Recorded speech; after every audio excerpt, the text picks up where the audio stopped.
Imagine this, being a tall, strong, handsome, and successful man. To the outside world, everything looks perfect. Married, managing multiple businesses, living in the Hamptons. But underneath it all, everything is a lie. You know it doesn't feel right, but the darkness is much stronger than the light. You can't fight the addiction because you just don't have the tools. Okay, Brian, so now we get to turn the camera on to you, where you have an opportunity to share with us what you've been through in your life and how your healing process brought us to where we are today. But let's go back in time and please share what hooked you onto opioids and what were you feeling at the time?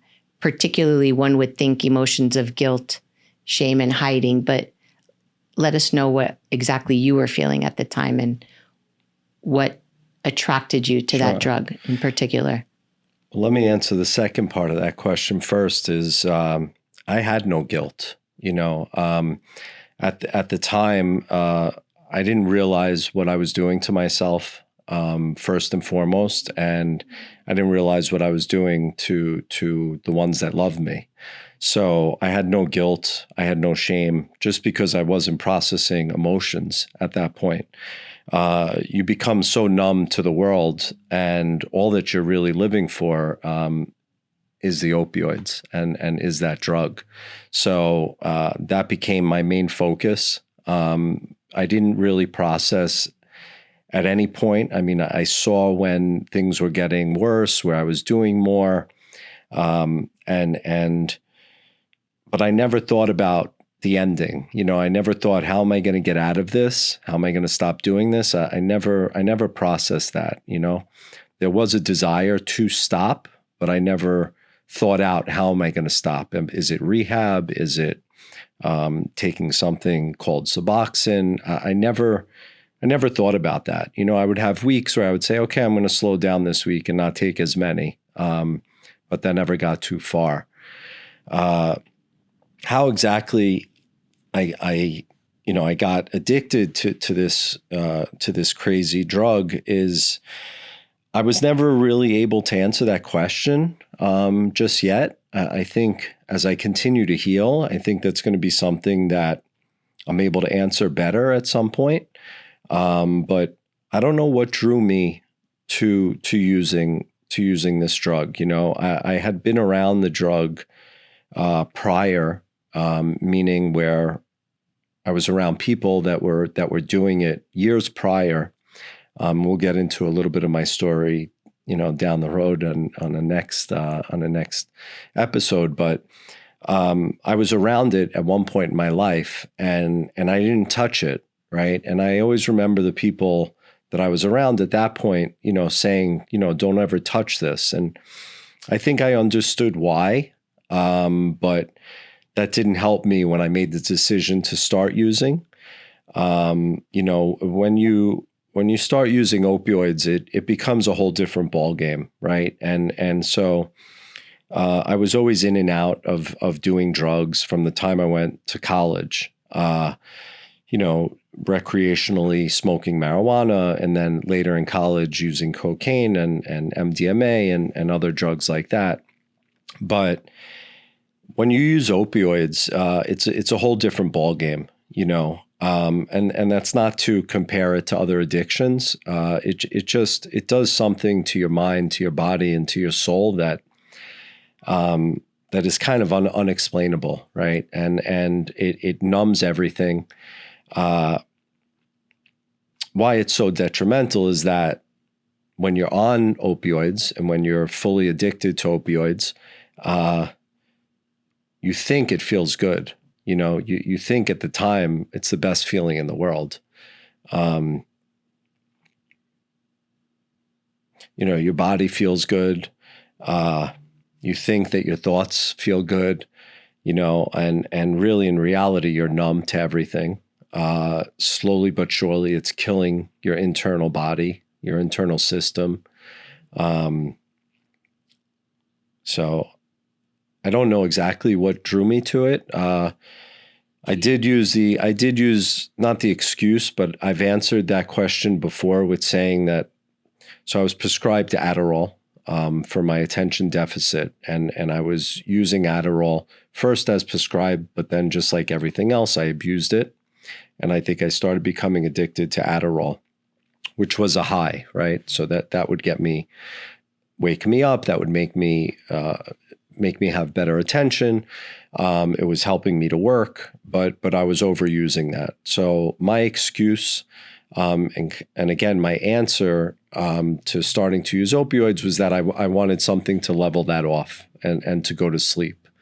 Why I chose opioids and maybe not like a Xanax is beyond me, but I think that God wanted me to choose opioids. You know, he God and the creator and the energy above wanted me to feel the pain that I needed to go through to feel that, because that's what allowed me to get to where I am presently and where I feel I'm continuing to go.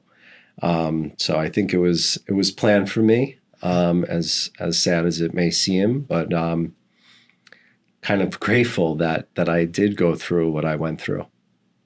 How long did you use? And I could only imagine it's such a dark drug, but who knew about this addiction at the time?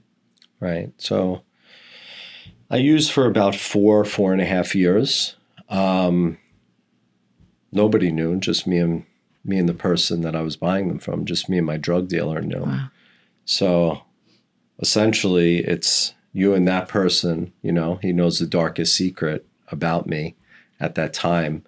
And, you know, but I didn't really think about that. I didn't consciously wake up every morning and say, I'm going to keep this lie going.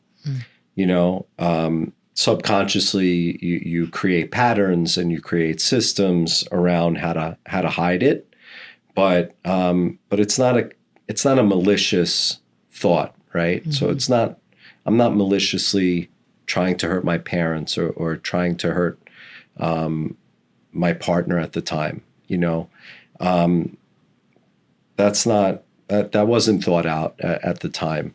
So, you know, nobody knew for 4.5 years. And again, though, I don't think that I was processing the darkness that I was creating, right? Mm-hmm. So every time that I would use, I wasn't saying to myself, well, Brian, you know, you're doing something wrong here. You weren't even aware. I wasn't aware, and it just became such a habit. Such a habit and part of my life that it was just natural. You know, it was natural for me to have a system where I would drive to get it, and I just had a pattern, right? And that pattern stuck, and that pattern took a hold of me. And essentially, I would do anything to keep that pattern going, right? You know, it affected my positive emotions, which I see now as I've been healing, right? And I think you've been able to see some of this in the positive, where I'm an extremely empathetic person, right? I'm becoming an extremely affectionate person. But who were you when you were on them, which you shared with me, which is very different than who you are today? Yeah, I had no empathy. You know, I had no love. And I was given a lot of love, right? Everything annoyed me. I was very impatient. I was very angry, you know. I lacked self-confidence. And just the positive emotions that I feel today, I didn't feel, you know, and that's something that attracted me to you, because I'm able to feel those emotions every day, you know.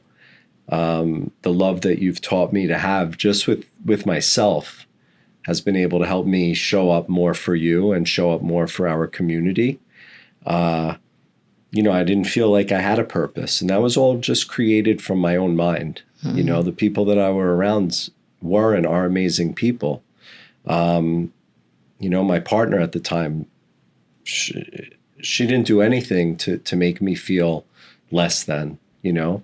It was self-inflicted. What's that? Self-inflicted. Yeah, this was all self-created, right? You know, it was self-created that I didn't have a purpose or that I didn't have an identity. Yeah, I created that all on my own. And through that, you know, I think the identity that I had within myself was, you know, I was somebody that was struggling with addiction. I think what's remarkable is as we've gotten to know one another, and you share that you're inspired by me, I've also been extremely inspired by your journey and watching your transformation. And I met you, you know, at a point in your life where you were on the path of healing and understanding what happened. But share with us like that rock bottom moment, like, because we all have these bottom moments where like we do things we might not be aware, but then like that's it. Like, what was that turning point for you where you just eventually shifted to stop using opioids? What pushed you to that point?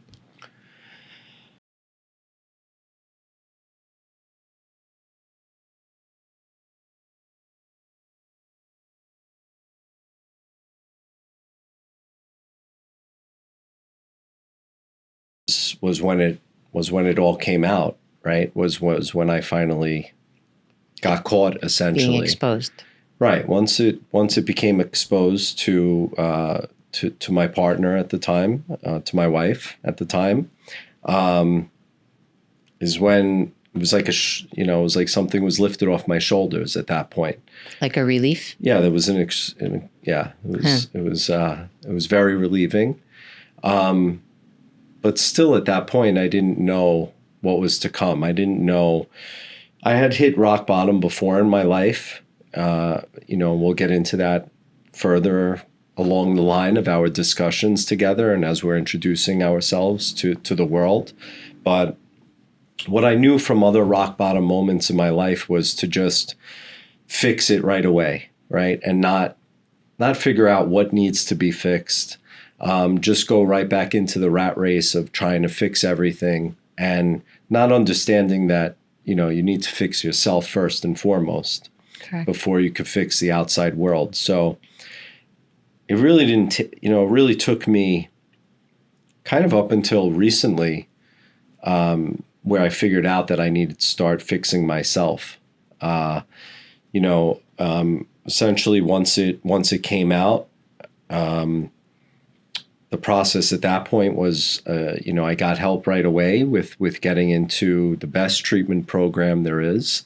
Which is? I'm biased towards everything that I do. So, again, this isn't to knock other treatments or other facilities. I'm just pro this work, and that's why I'm an advocate for it. And I think, what we've been seeing in the past few weeks, what saved my life was ibogaine and the people at Beyond. And what we've been learning is that psychedelics do work. Ibogaine, I'm a clear example that the medicine works. And, as it's gaining traction in our country, I'm so excited to see. And one thing that I'd like to just notice with that, and then we'll go back to my story, is that, when they announced this a few weeks ago, where the president signed this executive order, they started throwing numbers out, right? 5 million opioid users in our country. And, they threw a big number out of 80% cure rate with one treatment. And as much as I do believe that number, I think something that's important for us to notice is that you're only going to keep in that 80 percentile if you do the work. Correct. The integration, which you talk about. Yeah, I mean, I'm a big advocate for the integration. One thing that I'd like for people to understand with ibogaine treatment and psychedelics is that the treatment and the medicine opens your soul up to what is and what can be. But there's so much more that you need to do in order to keep that going. And I think a big part of that, and in helping that process and that healing process for yourself, is community. I didn't realize that until I made my way to Miami. So, I got sober January 1, 2024, at Ibogaine, at Beyond in Mexico. But at that point, I didn't realize this about community. I was part of a very strong community that, yes, the doors were open for me to jump right back into that community.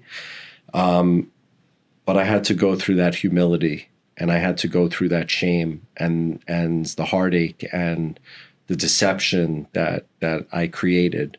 I really think that I'm somebody different where, I'm not somebody that would have done well with having people be there for me, which is kind of contradictory, but I think if people would have embraced me and,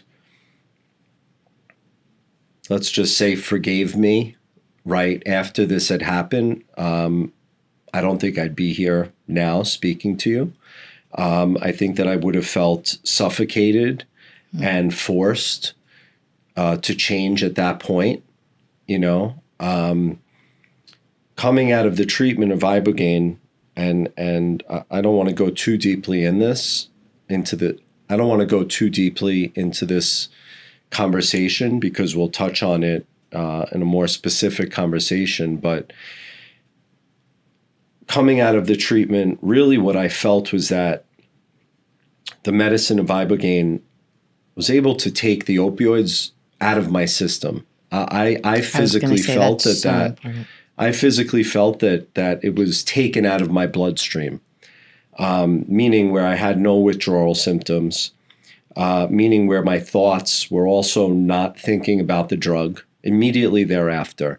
Where in the past, if I had taken a few-day break from using opioids, I was thinking about it. I was still thinking about it, and then that's what drove me then to continue to use.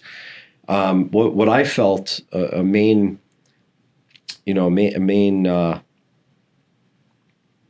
outcome from the medicine of Ibogaine was that it took it out of my system, and I felt very weak after the treatment for a good few weeks, where I was very sluggish, tired, and I needed to get my endurance back, but I felt that it gave me that opportunity to kind of have a clean slate internally to start then rebuilding myself physically, before I started with the mental. That's really what I focused on.